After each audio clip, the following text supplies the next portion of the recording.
Our next presentation is by Real Estate Financial Modeling, REFM, and Bruce Kirsch is the founder and CEO. Bruce, can you hear us? Yes. Good morning, everybody.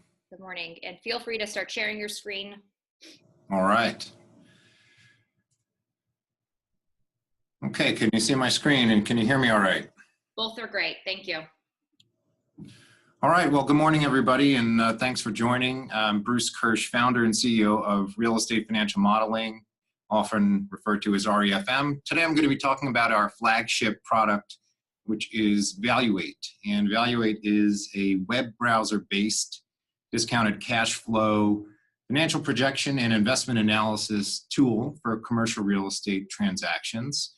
And it is applicable across property types and transaction types. And I'm going to demonstrate a variety of analyses today, including a value-add multifamily analysis, an acquisition of an existing office property, and condominium development back-of-the-envelope analysis.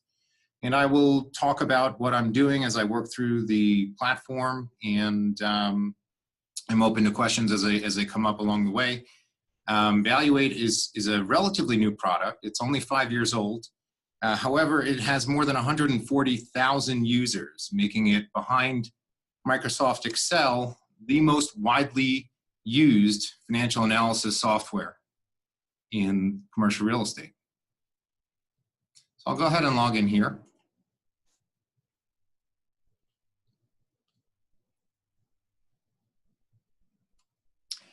And I'm showing the dashboard, and what I'm going to do is I'm going to create a new analysis. And this first analysis is going to be a multifamily analysis. And so we see here we have the ability to choose among the various property types, and I'll choose multifamily. And I'll fill in just a handful of inputs. One of the things that we focus on with Valuate is the ease of the workflow. As everybody knows, time is our most valuable element during the workday, and taking a long time to get through an initial analysis for screening a potential opportunity is not good, right? We don't want to spend time on the losing opportunities. We want to spend time on the winning opportunities. So this is one of the things that we're trying to focus on. Let's call this the Withings Apartments base case. And let's say it's a 30,000 square foot building, and let's start with an initial purchase price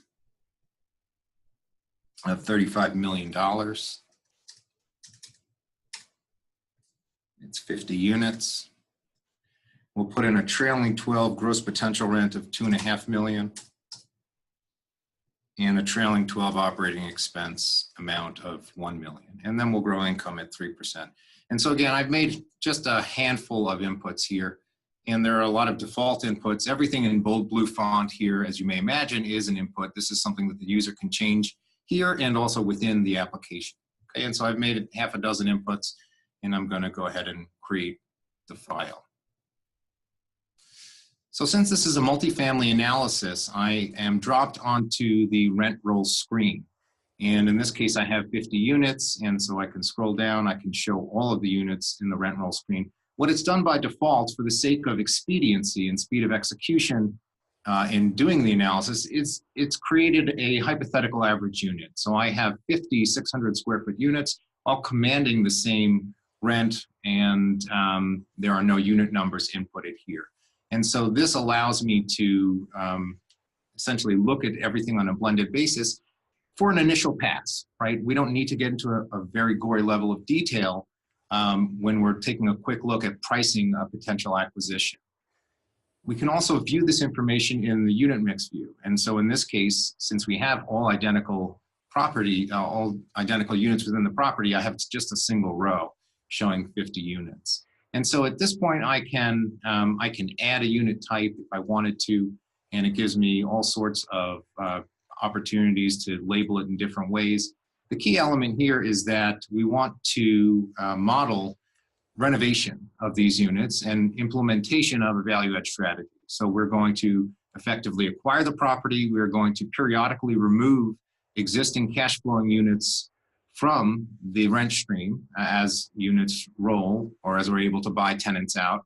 And we'll renovate those units, spending and incurring CapEx, and then bringing them back online and bumping the rents, creating value add. Okay, one of the new features that we just put in place is we actually have the ability for this table to toggle to Excel. So if you have a package from a broker and you have the data in Excel and you want to just copy and paste it in, that is an option here that you can do that. And so it's really, again, focused on speed of execution. Okay. And so if I go to the Home tab, if I don't make any changes there, we'll see they have the initial analysis here. And so we have the main navigation is at the top. We have levered analysis, rent roll, where we just were cash flow, purchase and sale, sources of funds, and then a whole host of reports. And so at this point, we have purchased this property at a 4.5 cap, which is pretty representative of our multifamily market here in the US right now for quality assets. But what we see here is the software is providing us with a feedback loop. Okay, and this is one of the things where Excel fails miserably unless you make great efforts to program into Excel a feedback loop. So we're essentially modeling here just off of this initial set of inputs, acquiring the property at $35 million and then selling it at basically the same price. And the reason for that is we have automated cap rate expansion implemented into the software. So that's going up by 25 basis points a year. And because we're holding it for 10 years, the cap rate is expanding from a 4.5 to a 6.75. So effectively, the property is not growing in value over a 10-year hold period. So that's not great, but it's easily resolved with Valuate because we have made the inputs in certain cases capable of being both inputs and outputs. And this is one of the innovations that we have brought to the commercial real estate modeling space. In Excel, as everybody knows, a cell can either be an input or an output. It cannot be both. But with the technology that we're using here, we are able to say, okay, well, this is the true output for the current property purchase price / value growth, right? It's growing by basically 0. Well, if I say, well, in reality, I think it's going to grow over 10 years by, some 25%, I can just input that. Okay, so originally it was an output, now it's an input. And so in order to do that, I say, okay, I make the input, and now my sale valuation changed, and you see my cap rate compressed from the default 6.75 due to the 25 basis points a year expansion to 5.39. Okay, and so effectively what we've done is we've taken a workflow that in Excel takes 6 actions, which is goal seek, and we have reduced it to 1 action. And so this is an efficiency gain. And it might not sound like a huge gain, but anytime you can reduce the number of keystrokes when you're running an analysis, especially on the front end, when you're trying to filter out the bad opportunities, is definitely a big win. And we have that same capability to back solve to the purchase price. So for instance, if we wanted to back solve for a particular unlevered IRR, we could say, well, I need to have a 10% unlevered IRR on this transaction, right? And so I can simply replace what was an output there, and that's going to reduce my purchase price to $28.9 million. Okay, and so these opportunities exist within the software and are really terrific conveniences for users, people on acquisition teams, people who are looking to acquire properties independently, and so on. Okay, so if I click over to the levered analysis tab, you'll see we have some graphs here which tell the story of the transaction. This is our capitalization based off of the default 65% loan to value loan. You see here we have a very large cash on cash return in year 2. And this is due to the existence of a refi. So we're currently running a refi in the model, and we'll show you where that gets implemented. And again, we have inputs on this screen as well. So every screen is other than the reports, is effectively a mix of inputs and outputs. And you may notice as well that we always persistently display the returns at the top of our screen, even when you're scrolling up and down. So as you're making changes, you can see those results updating in real time. And that's both on an unlevered and a levered basis. So let's go now to the cash flow tab. The cash flow screen, this is where we were going to input our details related to the renovation activity. Okay, and so the whole point of a value-added strategy is to take something that has some real potential upside and create that value effectively. And so we say, all right, well, the average unit is currently renting at $41.67 a month. And I think if I can renovate these units because they are quite dated and maybe improve the curb appeal of the building a little bit on the exterior, I think I can increase that by maybe $650 a unit, getting us closer to $4,800 a month on average. Okay, and so that's the value add, quite literally, that we are going to be seeing as a rent bump on the back end. Okay, and then we can define our renovation activity. So the entire duration, let's say we're gonna attack all of these 30 units in the first year, and on average, we think it'll take 3 months, 2 months of construction and 1 month of remarketing to get those newly renovated units back online. And in order to be able to bump the rents by $650 per unit per month, we're going to have to put in, let's say, $15,000 a unit. So a pretty heavy renovation, a pretty decent scope of work there. Okay, and then next we're going to move down to some of our other operating line item elements. We'll put a growth rate in our operating expenses. We see as a default, all of our OpEx that we had inputted related to the TTM was $1 million is dropped into the miscellaneous line item.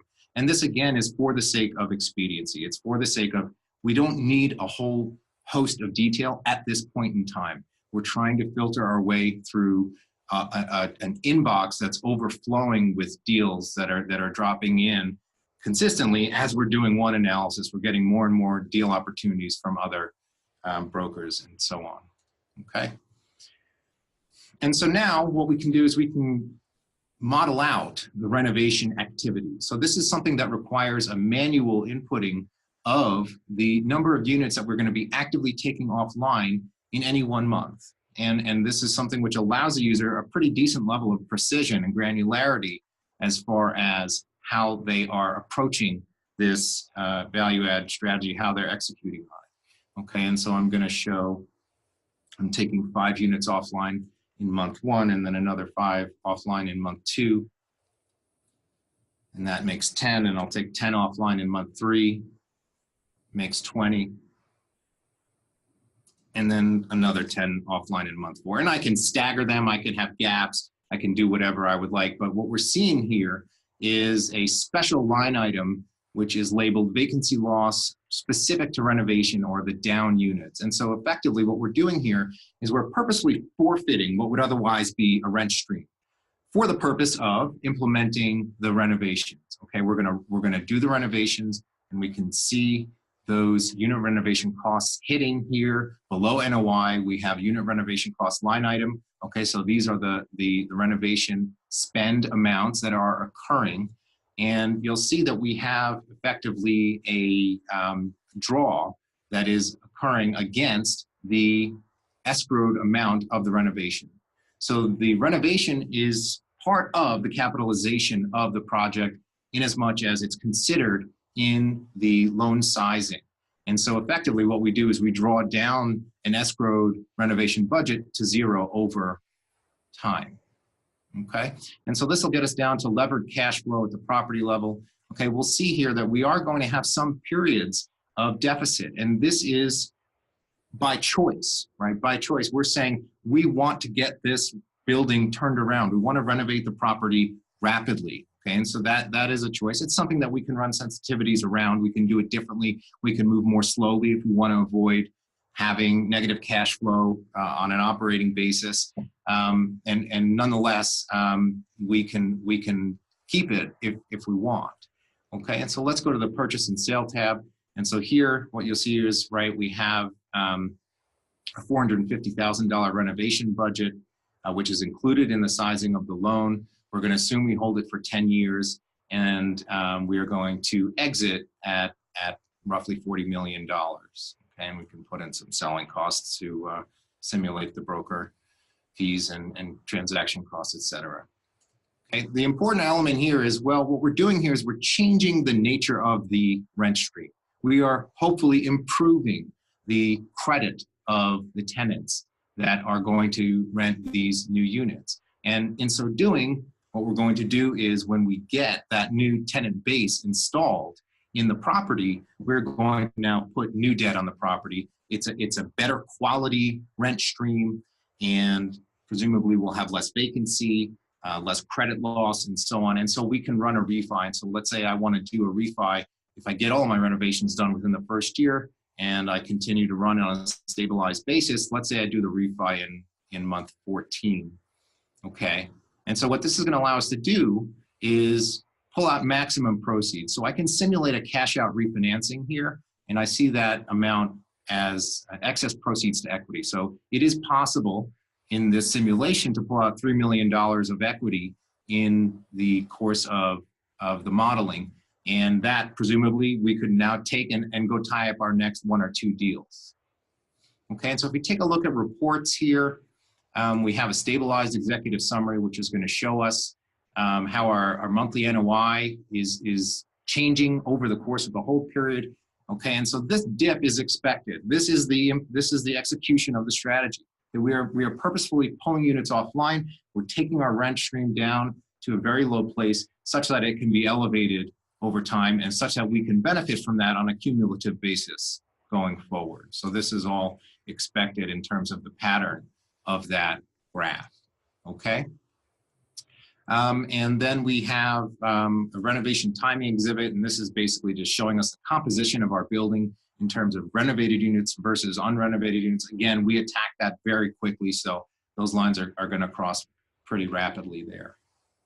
Okay, and so this is an example of one of the analyses that we can do. Everything currently terminates at levered cash flow, which is before income tax.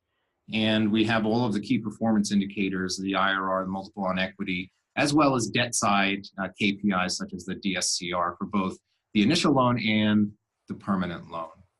Okay, so that's an example of a multifamily analysis. If I had not been verbalizing literally every action and describing the software, I could have gotten through that in around 90 seconds. It's all incredibly fast, and so it's a terrific asset to acquisition teams. Okay, let me run one other long-term hold analysis. I'm gonna simulate the acquisition of an existing office property. Okay, and so let's call this one Wythings Tower, and we'll call it, this is the base case. So this will be a little bit of a larger property. So let's assume that this is 300,000 rentable square feet, and we're gonna run an initial purchase price of $80 million. Okay, so now we see we have a field here that can accept a pasted structured data set.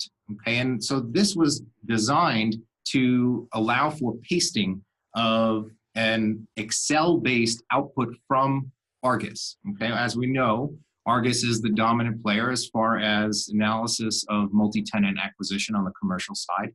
And as we also know, most Argus analyses end up in Excel. And so they will produce something of this nature. So this is just all dead values here. There's no formulas that sit behind this, and everyone who works in Argus is familiar with this report. This is effectively just showing this is our detailed line item monthly cash flow on an unlevered basis, ending at cash flow before debt service. Okay, and so I've highlighted this entire area, and I'm just going to copy it. And now I will return to evaluate, and I will just simply paste it in, one lump sum paste here. Okay, and now I can click submit. And you know what, I'm going to choose 2 equity players, so I could also show you some partnership analysis in this one.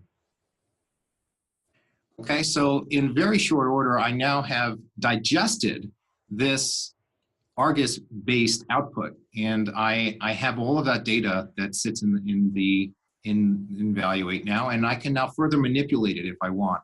On my cash flow tab, if I wanted to override a particular value, I can click on any one of these blue items and I can override it.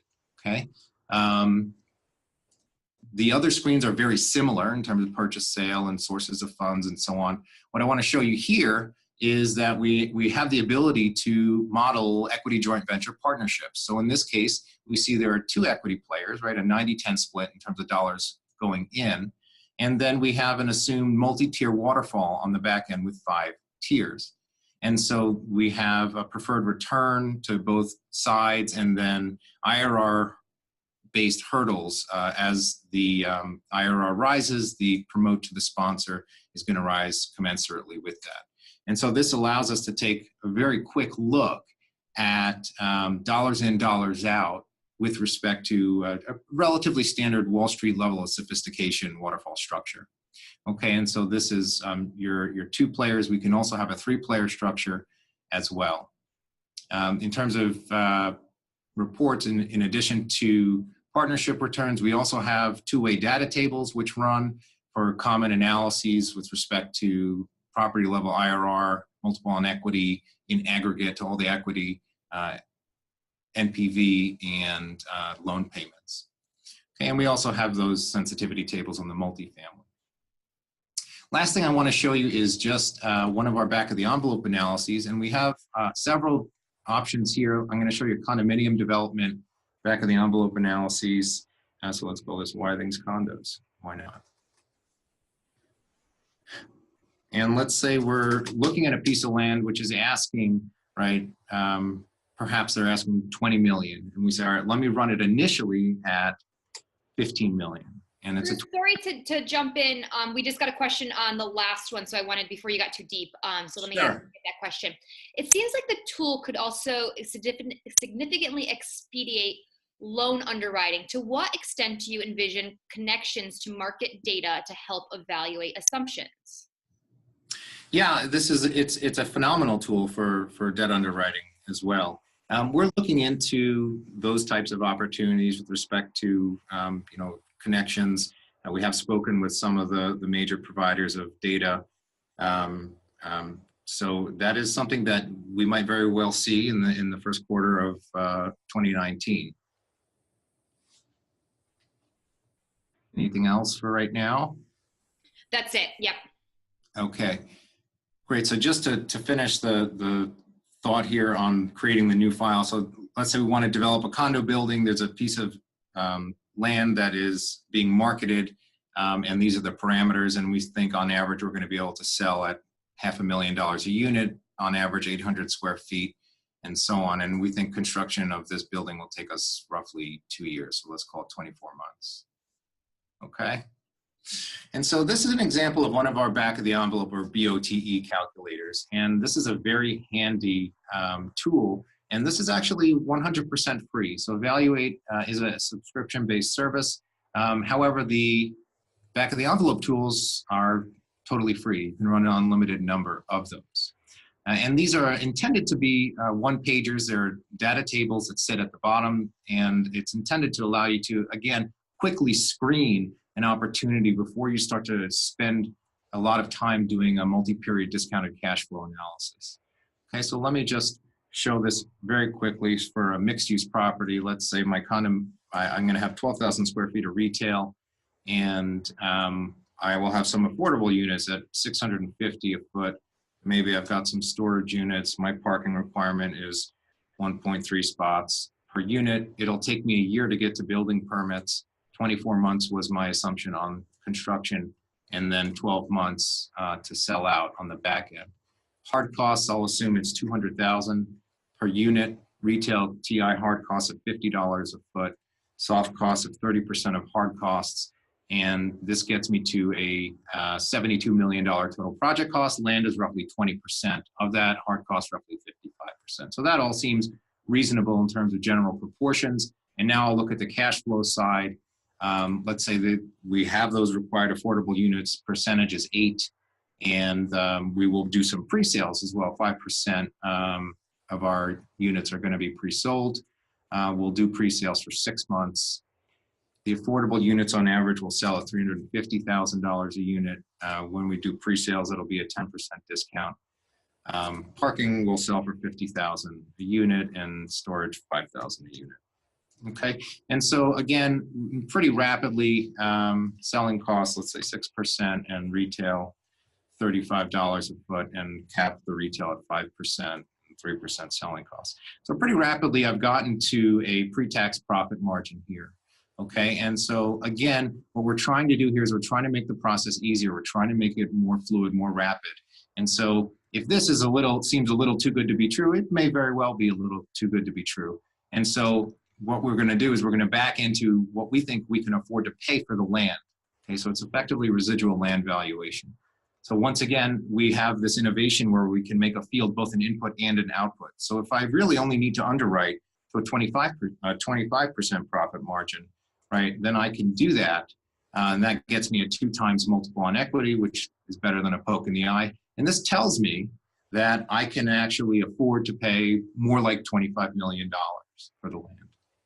And we have these, as I said, for other property types, and then there are data tables that sit on the bottom that have automatic updates. So that is a very rapid tour of Valuate. We encourage everyone to check it out. It's at app.getrefm.com, and it's free to sign up and free to use, especially the back of the envelopes. And I'm available for questions. Yeah, we've got just a few minutes, so if anyone has a question, let's do that now. Okay, so while we're perhaps waiting for those to come in, I do want to also stress that Valuate is 100% responsive. So it's designed for ease of use on mobile devices, including the phone. It looks absolutely gorgeous on iPhone and iPad and any cell phone, quite frankly. And it's just phenomenally easy to use. So you can imagine, right, you're out in the field and you see a piece of land and you want to perhaps run a quick back of the envelope analysis, or just create an initial file for that, right? I want to do a new BOTE, and you can essentially load this up right from your phone, or even partially, and then when you get back to the office, you can complete it. So this is one of the other conveniences where, you know, we say, how can we do better than Excel, right? Using Excel on your phone is a pretty gnarly experience. Okay, last but not least, one item I would like to show is we have a feature which also bests Excel in a very serious way, called the comparison module. And so what this allows us to do is compare different analyses, either for a single property or multiple property analyses side by side, and solve for pricing. And we can do up to 9 analyses side by side. And this is something that's very difficult to do with Excel. You'd have to open up 2 Excel files and size them, one on the left side, one on the right side, make sure that they're lined up and so on. Whereas here we have this beautiful table which allows us to take a look at, right, returns for each. And we can also make manipulations within this table. So anything that's in blue can be changed right here. We don't need to return to the original file. We can stay right here and see values updating dynamically, and those will be retained when you return to the original file. Well, thank you, everybody. I appreciate your time and attention, and please check out Valuate at app.getrefm.com, and we will see you soon.